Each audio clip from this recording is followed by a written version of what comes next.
بہت زمانہ پہلے ایران کے ایک علاقے گیلان میں ایک بچہ پیدا ہوا۔ تاریخ 470 ہجری یعنی 1177 عیسوی تھی۔ اس بچے کا نام رکھا گیا عبد القادر۔ ان کے والد نہایت نیک اور صالح بزرگ تھے جن کا نام ابو صالح موسیٰ جنگی دوست تھا، اور والدہ محترمہ ام خیر فاطمہ بڑی پرہیزگار اور اللہ والی تھیں۔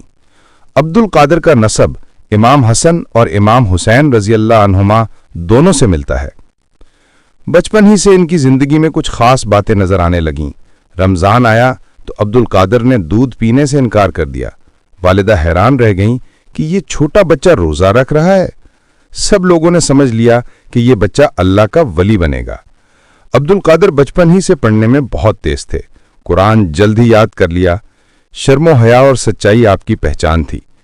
جب کھیلنے کودنے کی عمر تھی، آپ دین سیکھنے میں مصروف رہتے۔ جب آپ 18 سال کے ہوئے تو علم حاصل کرنے کے لیے بغداد روانہ ہوئے۔ اس وقت بغداد دنیا کے سب سے بڑے علم کے شہر کے طور پر جانا جاتا تھا۔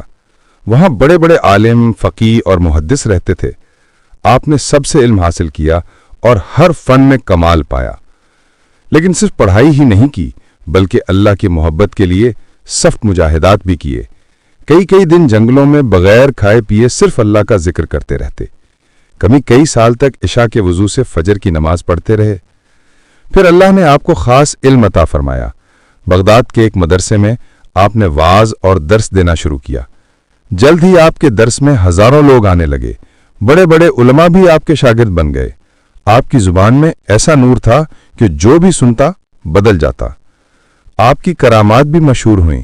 ایک مرتبہ شیطان نے روشنی کی صورت میں آ کر کہا، عبد القادر، میں تمہارا رب ہوں، اب تم پر نماز فرض نہیں رہی۔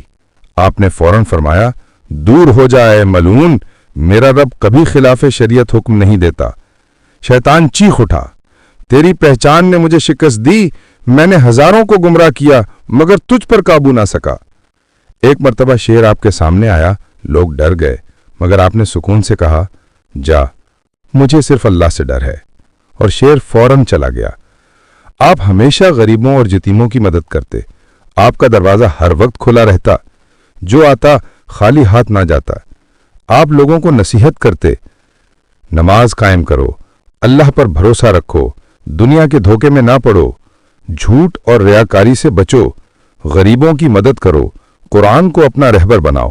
آخر کار 11 ربیع الثانی 561 ہجری یعنی 1166 عیسوی کو آپ کا وصال ہو گیا۔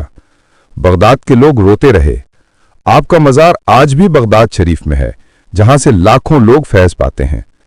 سبق: غوث پاک کی زندگی ہمیں یہ سکھاتی ہے، بچپن سے ہی نیکی اختیار کرنی چاہیے۔